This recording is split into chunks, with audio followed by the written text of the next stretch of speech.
I love woodland. It's a fabulous atmosphere in woodland. No matter what time of the year, whether it's in the depths of winter or the height of summer.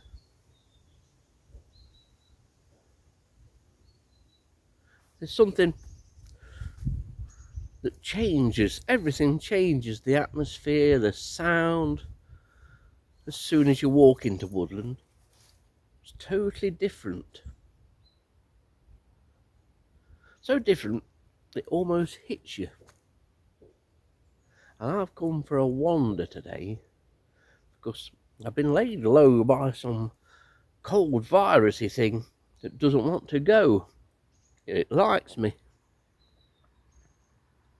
And I needed to get out and get some fresh air and to experience something. That's something being a nice day at Lound Wood. Just wandering around, looking at the sunlight coming through the trees. It's absolutely beautiful.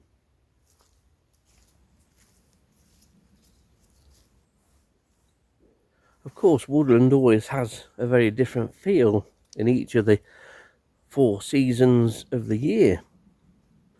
Not that you can often ascertain which particular season it is with the variances within the British weather nowadays. But no matter when you go into woodland, it's always going to be beautiful. Especially on a day like this where the sun gets the chance to fall through the trees, highlighting leaves and the changing colours as we plunge ever further into autumn. Thankfully though, autumn comes a lot later than when I was a lad. Considerably later.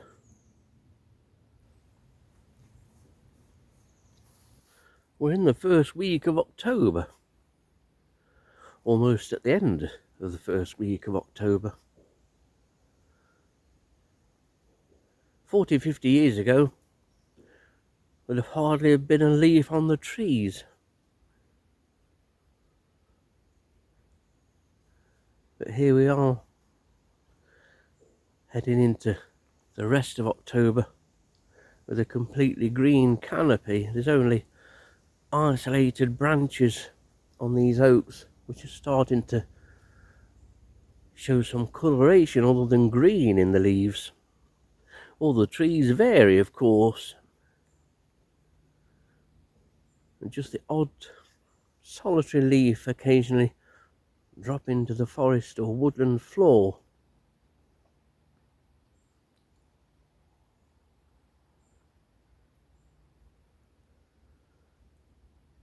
It's an ever-changing palette of light on days like this. Quite beautiful.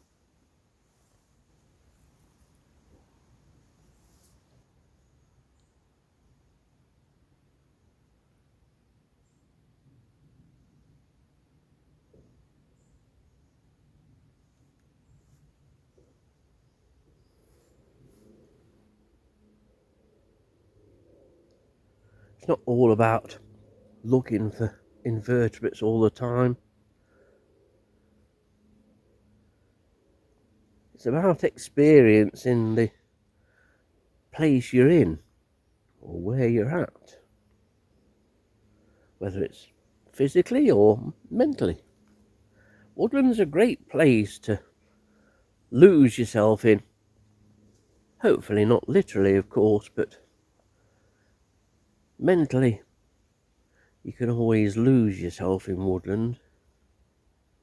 I can spend hours just looking up, just looking how the light catches the leaves, hits the woodland floor here. It's a very therapeutic place, woodland.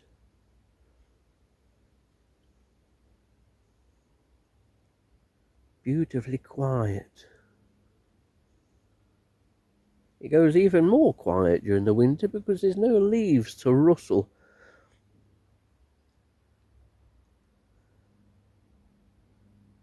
But whatever time of year, woodland's always a great place to escape to, I find especially. Much darker in the autumn than it is in the spring. And the two seasons are really incomparable, but both equally as beautiful in their own way.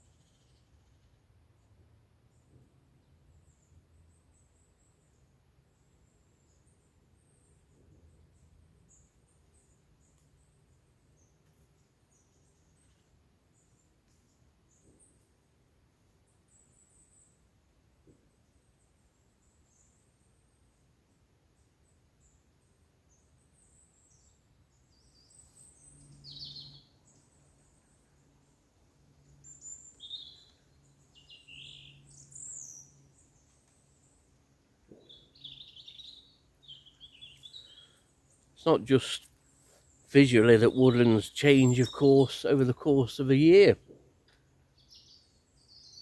Audibly too. Fewer birds singing.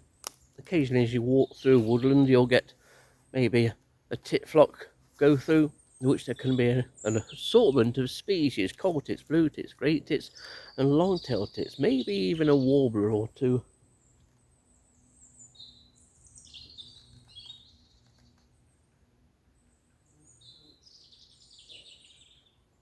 But one of the things I like, or one of the sounds, is the solitary sort of song of the robin that's to my right and your left.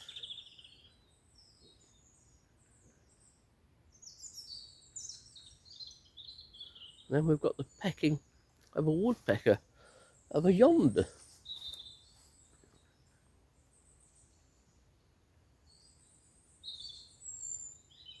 Even if you can't recognise the various bird calls, still nice to hear.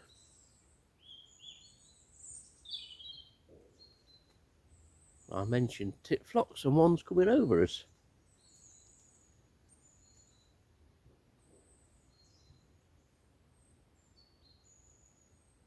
It's quite beautiful woodland. I mean, look at that. In fact, it probably looks better by eye than it does on camera.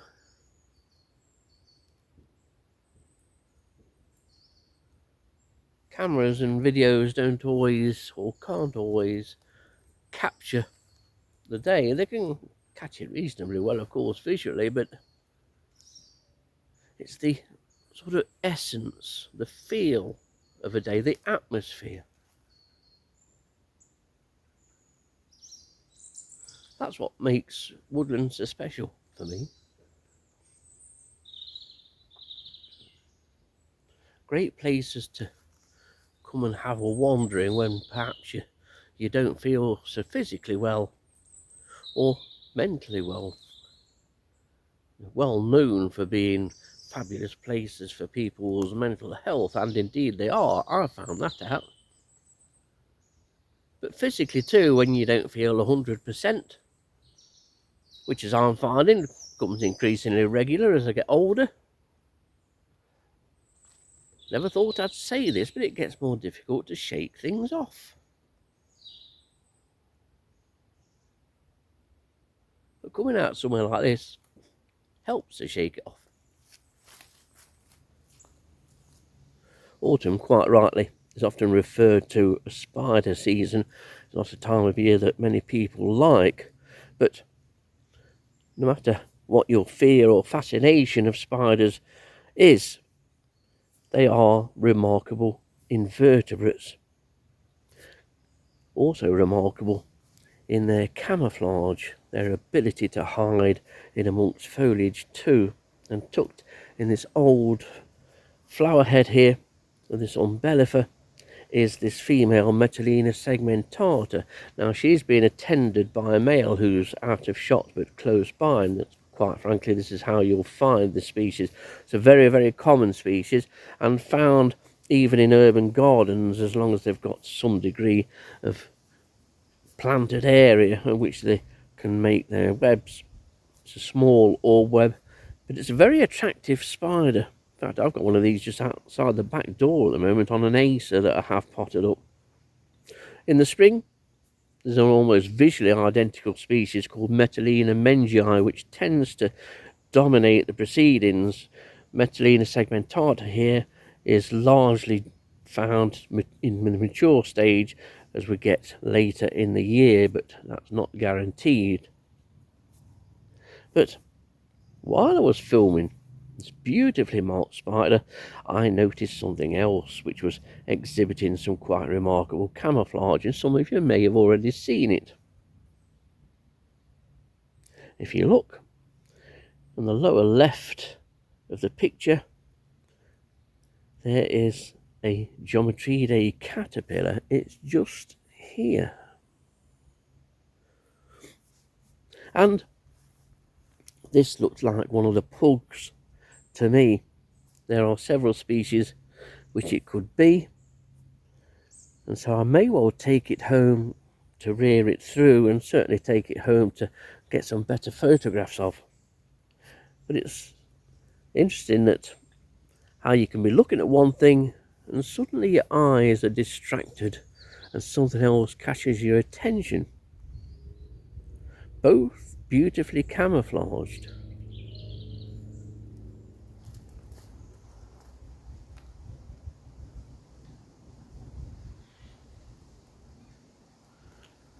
I'm making use of an oak which has fallen foul of the weather.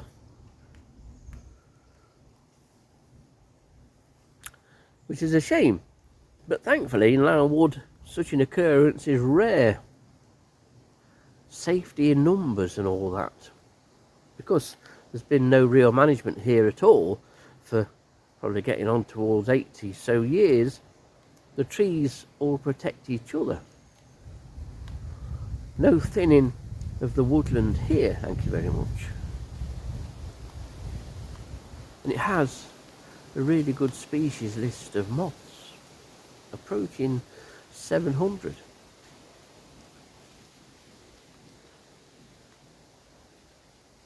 I think there's a lot to be said for not thinning out woodland as much as everybody wants them thinned out. We should leave some areas, and this woodland is perfectly fine without man's intervention. Absolutely fine. There is a dead mature silver birch which has come to the end of its run, so to speak. No doubt that will gradually fall to bits or come down during some storm that we have in the next few years. But all the trees get a lot of protection here.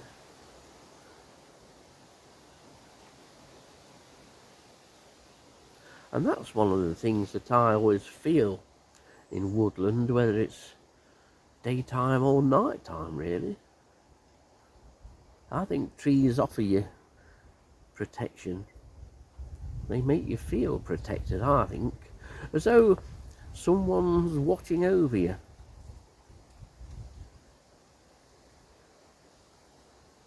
Not the deity many people would think,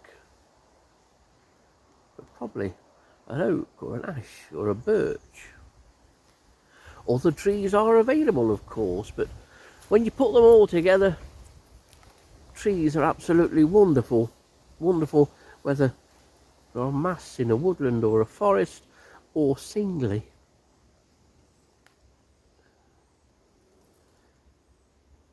We still forget the importance of trees, whether it's just a solitary one in the middle of a city or a town. Every bit as important as a woodland like Lownwood here.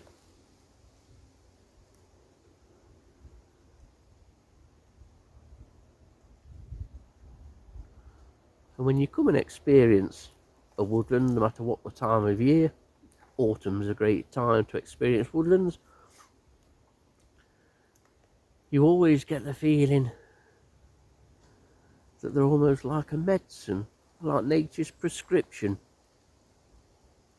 Not everybody can get out and about, I suppose, but if you can get out and about, while ever you can get out and about and experience woodland on an autumn day like today, it does you the power of good.